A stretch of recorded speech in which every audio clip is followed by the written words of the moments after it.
How to post a YouTube video on Instagram. In this video, I will show you how you can get a video from your YouTube channel and post it on Instagram. This should be a quick video since it is easy, so if it helps you, make sure to leave a like and subscribe. And if you have any questions or suggestions, leave a comment down below. So let's jump straight into the video.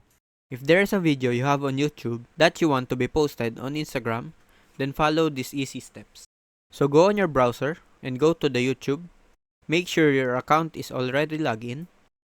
Now go to the settings on the corner right here and open YouTube Studios.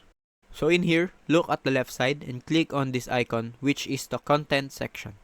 You will now see here the videos on your channel. Hover over the video that you want and you will notice several options will appear. Click on these three dots and select download. Now wait for the video to be downloaded.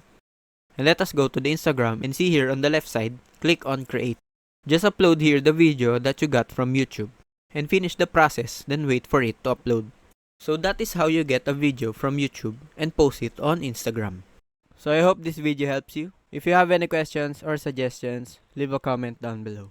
And don't forget to leave a like, share, and subscribe to my channel. Thank you guys!